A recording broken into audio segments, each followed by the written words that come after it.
नवजोत सिंह सिद्धू ਅੰਮ੍ਰਿਤਸਰ ਗਏ ਨੇ ਕਿਉਂਕਿ ਜਿਵੇਂ ਅਸੀਂ ਪਹਿਲਾਂ ਜ਼ਿਕਰ ਕਰ ਰਹੇ ਸੀ ਕਿ ਪੁਲਿਸ ਪ੍ਰਸ਼ਾਸਨ ਜਿਹੜਾ ਹੁੰਦਾ ਹੈ ਉਹ ਜਿਹੜੇ ਆਰਡਰਸ ਹੁੰਦੇ ਆ ਉਹਨਾਂ ਦਾ ਇੰਤਜ਼ਾਰ ਕਰਦਾ ਹੈ। ਜਦੋਂ ਉਹਨਾਂ ਕੋਲ ਸਰਟੀਫਾਈਡ ਕਾਪੀ ਪਹੁੰਚਦੀ ਹੈ ਤਾਂ ਫਿਰ ਪੁਲਿਸ ਪ੍ਰਸ਼ਾਸਨ ਦਾ ਕੰਮ ਉਹਨਾਂ ਆਰਡਰਸ ਨੂੰ ਤੁਰੰਤ ਪ੍ਰਭਾਵ ਨਾਲ ਇੰਪਲੀਮੈਂਟ ਕਰਨਾ ਹੁੰਦਾ ਹੈ। ਪਰ ਜਿੰਨੀ ਦੇਰ ਉਹਨਾਂ ਦੇ ਕੋਲ ਸਰਟੀਫਾਈਡ ਕਾਪੀ ਨਹੀਂ ਹੁੰਦੀ ਉਹਨਾਂ ਆਰਡਰਸ ਦੀ ਜਾਂ ਜੋ ਕਾਨੂੰਨੀ ਪ੍ਰਕਿਰਿਆ ਦੇ ਜ਼ਰੀਏ ਕਾਨੂੰਨੀ ਤਰੀਕੇ ਦੇ ਜ਼ਰੀਏ ਪਹੁੰਚਾਈ ਜਾਂਦੀ ਹੈ ਉਹ ਨਹੀਂ ਪਹੁੰਚਦੀ ਉਨੀ ਦੇਰ ਪੁਲਿਸ ਪ੍ਰਸ਼ਾਸਨ ਆਪਣੇ ਵੱਲੋਂ ਕੋਈ ਜਿਹੜੀ ਹੈ ਐਕਟੀਵਿਟੀ ਉਹ ਨਹੀਂ ਕਰਦਾ, ਕੋਈ ਐਕਸ਼ਨ ਜਿਹੜਾ ਹੈ ਉਹ ਨਹੀਂ ਕਰਦਾ।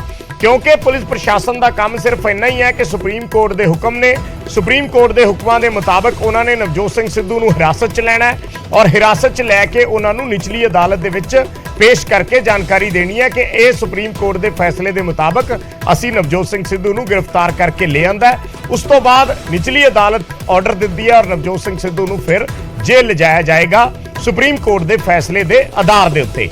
सो ये सारी जिहड़ी प्रक्रिया है ये होनी है, पर यह ਹੁਣ ਪੁਲਿਸ ਜਿਹੜੀ ਹੈ ਉਹ ਪੁਲਿਸ ਪ੍ਰਸ਼ਾਸਨ ਕਦੋਂ ਅਮਲ ਦੇ ਵਿੱਚ ਲਿਆਏਗਾ, ਕਦੋਂ ਉਹਨਾਂ ਦੇ ਕੋਲ ਸਰਟੀਫਾਈਡ ਕਾਪੀ ਜਿਹੜੀ ਆ ਉਹ ਪਹੁੰਚੇਗੀ ਉਸ ਦੇ ਮੁਤਾਬਿਕ ਹੀ ਹੋਏਗੀ। ਪਰ ਇਸ ਦੇ ਵਿੱਚ ਨਵਜੋਤ ਸਿੰਘ ਸਿੱਧੂ ਪਟਿਆਲਾ ਤੋਂ ਅੰਮ੍ਰਿਤਸਰ ਲਈ ਰਵਾਨਾ ਹੋ ਚੁੱਕੇ ਨੇ। ਅੰਮ੍ਰਿਤਸਰ ਉਹਨਾਂ ਦਾ ਮੇਨ ਘਰ ਹੈ ਕਿਉਂਕਿ ਜਦੋਂ ਤੋਂ ਅੰਮ੍ਰਿਤਸਰ ਤੋਂ ਉਹ ਚੋਣ ਲੜਨੀ ਸ਼ੁਰੂ ਕੀਤੀ ਹੈ ਉਹਨਾਂ ਨੇ ਉਦੋਂ ਤੋਂ ਉਹਨਾਂ ਨੇ ਅੰਮ੍ਰਿਤਸਰ ਨੂੰ ਹੀ ਆਪਣਾ ਮੇਨ ਜਿਹੜਾ ਹੈ ਉਹ ਘਰ ਬਣਾ ਲਿਆ। ਉੱਥੇ ਉਹਨਾਂ ਵੱਲੋਂ ਇੱਕ ਆਲੀਸ਼ਾਨ ਕੋਠੀ ਬਣਾਈ ਗਈ ਹੈ, ਆਲੀਸ਼ਾਨ ਬੰਗਲਾ ਬਣਾਇਆ ਗਿਆ और अमृतसर ਦੇ ਵਿੱਚ ਹੀ ਉਹਨਾਂ ਨੇ ਆਪਣਾ ਸਾਰਾ ਜਿਹੜਾ ਸਿਆਸੀ ਕੈਰੀਅਰ ਹੈ ਸਿਆਸੀ ਜੀਵਨ ਹੈ ਉਹ ਬਤਾਇਆ ਹੈ ਜਦੋਂ ਤੋਂ ਪਹਿਲੀ ਵਾਰ ਉਹਨਾਂ ਨੇ ਚੋਣ ਲੜੀ ਸੀ।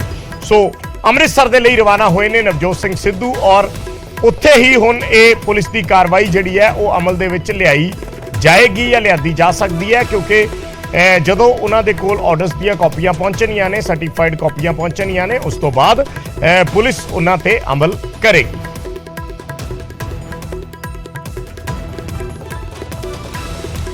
ਤੇ ਅਦਾਲਤ ਦੇ ਫੈਸਲੇ ਤੋਂ ਬਾਅਦ ਦੋਨਾਂ ਪੱਖਾਂ ਦੇ ਵਕੀਲਾਂ ਨੇ ਕੀ ਕਿਹਾ ਤੁਹਾਨੂੰ ਇਹ ਵੀ ਇੱਕ ਵਾਰੀ ਸੁਣਾ ਦਿੰਦੇ। देखिए वकील ना जीतता ना हारता है, हमारा काम है पार्टी को न्याय दिलाना। ये जो न्याय है ये कोर्ट ने दिया है, जिसके अंदर कोर्ट ने जो पहली जजमेंट थी जिसमें 1000 रुपया उनको जुर्माना देके छोड़ दिया गया था, अब सुप्रीम कोर्ट ने फैसला रिव्यू किया है और रिव्यू करते कहे उन्होंने कहा है कि अब इसको 1 साल की आरआई रिगरस इम्प्रिजनमेंट में जाना पड़ेगा। सर क्या कब तक सरेंडर करेंगे और नवजोत सिंह सिद्धू के पास ऑप्शन लीगल ऑप्शन क्या है? ये तो उनका लीगल टीम है वो बताएगी क्या है, मेरे को वो फीस दे दे तो बता दूंगा। सर क्यूरेटिव क्या है उनके पास ऑप्शन? हो सकता है हाँ। कब तक सरेंडर करना है मैडम उनको? सर अभी जजमेंट आनी बाकी है but he would have to immediately surrender as per practice in procedure.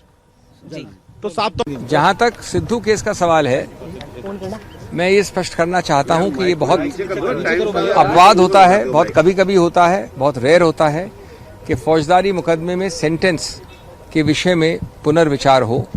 इस बार हुआ है। जाहिर है उच्चतम न्यायालय को लगा कि कई गलतियां हैं।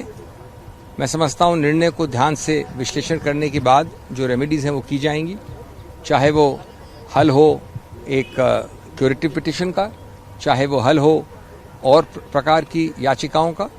लेकिन इसमें कोई संदेह नहीं कि ये इतना पुराना मामला है जिसमें मामले सब स्पष्ट हो गए थे और स्थिर हो गए थे, उसमें वापस अगर ये सेंटेंस का मुद्दा खुला है तो अपवाद तो निश्चित होता है, लेकिन उच्चतम न्यायालय के निर्णय को ध्यान से विश्लेषण करना पड़ेगा। ਤਾਂ ਵਕੀਲ ਅਭਿਸ਼ੇਕ ਮਨੂ ਸਿੰਘ ਵੀ ਨਵਜੋਤ ਸਿੰਘ ਸਿੱਧੂ ਦੇ ਉਹਨਾਂ ਵੱਲੋਂ ਜਿਹੜਾ ਹੈ ਉਹ ਜੋ ਜਾਣਕਾਰੀ ਦਿੱਤੀ ਜਾ ਰਹੀ ਸੀ ਆਪਸ਼ਨਸ ਦੀ ਉਹਨਾਂ ਨੇ ਜ਼ਿਆਦਾ ਖੁੱਲ ਕੇ ਗੱਲ ਨਹੀਂ ਕੀਤੀ। ਉਹਨਾਂ ਨੇ ਕਿਹਾ ਕਿ ਅਸੀਂ ਦੇਖਾਂਗੇ।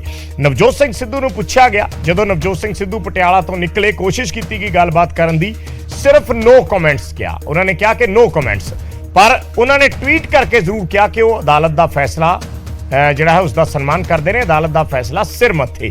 ਇਹ ਵੀ ਨਵਜੋਤ ਸਿੰਘ ਸਿੱਧੂ ਵੱਲੋਂ ਟਵੀਟ ਦੇ ਵਿੱਚ ਲਿਖਿਆ ਗਿਆ। ਪਰ ਜਦੋਂ ਪੱਤਰਕਾਰਾਂ ਨੇ ਗੱਲਬਾਤ ਕਰਨ ਦੀ ਕੋਸ਼ਿਸ਼ ਕੀਤੀ ਤਾਂ ਉਹਨਾਂ ਨੇ ਕਿਹਾ no comments. No comment, no comment. Legal कुछ रेमेडीज आप legal no comment legal remedies sir कोई सिर्फ लीगल टीम में कंसल्ट कर रहे हो की रिपोर्ट रहेगा।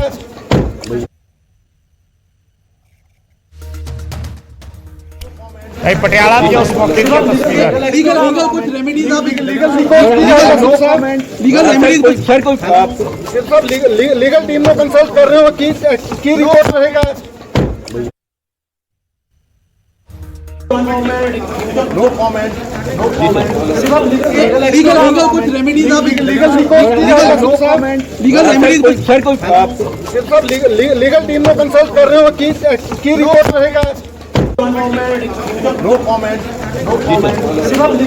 लीगल कुछ रेमेडीज आप लीगल रेमेडीज सर कोई सब लीगल टीम में कंसल्ट कर रहे हो की रिपोर्ट रहेगा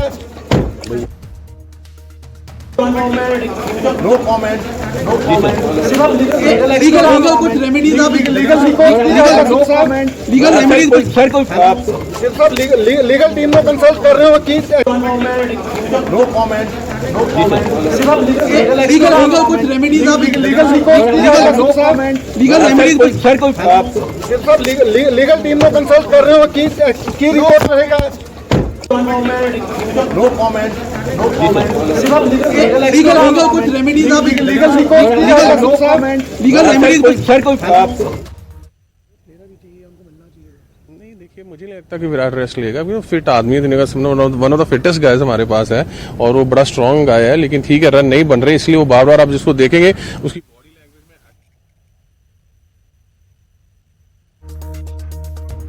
ਤਾਂ ਨਵਜੋਤ ਸਿੰਘ ਸਿੱਧੂ ਨੂੰ ਜਦੋਂ ਪੁੱਛਿਆ ਗਿਆ ਉਹਨਾਂ ਤੋਂ ਕੋਸ਼ਿਸ਼ ਕੀਤੀ ਗਈ ਉਹਨਾਂ ਦਾ ਪ੍ਰਤੀਕਰਮ ਲੈਣ ਦੀ ਤਾਂ ਉਹਨਾਂ ਨੇ ਕਿਹਾ ਨੋ ਕਮੈਂਟਸ ਕਹਿ ਕੇ ਆਪਣੀ ਗੱਡੀ 'ਚ ਬੈਠੇ। ਉਸ ਵੇਲੇ ਲਾਲ ਸਿੰਘ ਦੇ ਘਰੋਂ ਨਿਕਲ ਰਹੇ ਸੀ ਕਾਂਗਰਸ ਦੇ ਵੱਡੇ ਆਗੂ ਲਾਲ ਸਿੰਘ ਉਹਨਾਂ ਦੇ ਘਰ ਬੈਠੇ ਸੀ। ਨਵਜੋਤ ਸਿੰਘ ਸਿੱਧੂ ਉੱਥੋਂ ਨਿਕਲੇ, ਪੱਤਰਕਾਰਾਂ ਨੇ ਜਾਣਨ ਦੀ ਕੋਸ਼ਿਸ਼ ਕੀਤੀ, ਗੱਲਬਾਤ ਕਰਨ ਦੀ ਕੋਸ਼ਿਸ਼ ਕੀਤੀ, ਨੋ ਕਮੈਂਟਸ ਕਹਿ ਕੇ ਨਿਕਲ ਗਏ। ਉਸ ਤੋਂ ਬਾਅਦ ਪਟਿਆਲਾ ਸਥਿਤ ਆਪਣੇ ਘਰ ਪਹੁੰਚੇ, ਕੁਝ ਦੇਰ ਉੱਥੇ ਰੁਕੇ ਨੇ ਔਰ ਉਸ ਤੋਂ ਬਾਅਦ ਉਹ ਅੰਮ੍ਰਿਤਸਰ ਲਈ ਰਵਾਨਾ ਹੋ ਗਏ ਨੇ। ਸੋ ਇੱਕ ਚੀਜ਼ ਬੜੀ ਕਲੀਅਰ ਹੈ, ਸਪਸ਼ਟ ਹੈ ਕਿ ਨਵਜੋਤ ਸਿੰਘ ਸਿੱਧੂ ਦੀ ਤੁਰੰਤ ਪ੍ਰਭਾਵ ਦੇ ਨਾਲ ਗ੍ਰਿਫਤਾਰੀ ਹੋਣੀ ਹੈ, ਤੁਰੰਤ ਪ੍ਰਭਾਵ ਦੇ ਨਾਲ ਉਹਨਾਂ ਨੂੰ ਹਿਰਾਸਤ 'ਚ ਲਿਆ ਜਾਣਾ ਹੈ ਔਰ ਉਸ ਤੋਂ ਬਾਅਦ ਕੋਰਟ 'ਚ ਪੇਸ਼ ਕਰ ਦੇਣਾ ਹੈ। ਪਰ ਇਹ ਸਾਰੀ ਜਿਹੜੀ ਕਾਰਵਾਈ ਹੈ ਇਹ ਐਜ਼ ਪਰ ਪ੍ਰੋਸੀਜਰ ਹੁੰਦੀ ਹੈ, ਜੋ ਕੋਰਟ ਦਾ ਪ੍ਰੋਸੀਜਰ ਹੁੰਦਾ ਹੈ, ਜੋ ਕਾਨੂੰਨ ਕਹਿੰਦਾ ਹੈ, ਜੋ ਨਿਯਮ ਕਹਿੰਦੇ ਨੇ। ਸੋ ਉਸ ਦੇ ਮੁਤਾਬਿਕ ਆਮ ਤੌਰ ਤੇ ਇਹ ਕੇਸਾਂ ਦੇ ਵਿੱਚ ਵੇਖਿਆ ਜਾਂਦਾ ਹੈ ਕਿ ਜਦੋਂ ਤੱਕ ਉਸਦੀ ਇੱਕ ਸਰਟੀਫਾਈਡ ਕਾਪੀ ਨਹੀਂ ਪਹੁੰਚਦੀ ਹੈ ਸੰਬੰਧਿਤ ਜਿਹੜੀ ਅਥਾਰਟੀ ਹੁੰਦੀ ਹੈ ਉਸਦੇ ਕੋਲ, ਉਦੋਂ ਤੱਕ ਉਹ ਕਾਰਵਾਈ ਅਮਲ ਦੇ ਵਿੱਚ ਨਹੀਂ ਲਿਆਂਦੀ ਜਾ ਸਕਦੀ। ਪੁਲਿਸ ਦੇ ਕੋਲ ਜੇ ਹਜੇ ਤੱਕ ਸਰਟੀਫਾਈਡ ਕਾਪੀ ਨਹੀਂ ਪਹੁੰਚੀ ਤਾਂ ਪੁਲਿਸ ਆਪਣੇ ਪੱਧਰ ਤੇ ਸਿੱਧਾ ਜਾ ਕੇ ਨਵਜੋਤ ਸਿੰਘ ਸਿੱਧੂ ਨੂੰ ਗ੍ਰਿਫਤਾਰ ਨਹੀਂ ਕਰ ਸਕਦੀ। ਪੁਲਿਸ ਦੇ ਕੋਲ ਕਾਪੀ ਪਹੁੰਚੇਗੀ, ਉਸ ਤੋਂ ਬਾਅਦ ਪੁਲਿਸ ਜਿਹੜੀ ਇਸ ਪੂਰੀ ਕਾਰਵਾਈ ਨੂੰ ਅਮਲ ਦੇ ਵਿੱਚ ਲਿਆਏਗੀ ਔਰ ਇਸ ਸਭ ਦੇ ਵਿੱਚ ਨਵਜੋਤ ਸਿੰਘ ਸਿੱਧੂ ਅੰਮ੍ਰਿਤਸਰ ਸਥਿਤ ਆਪਣੇ ਘਰ ਦੇ ਲਈ ਰਵਾਨਾ ਹੋ ਚੁੱਕੇ ਨੇ।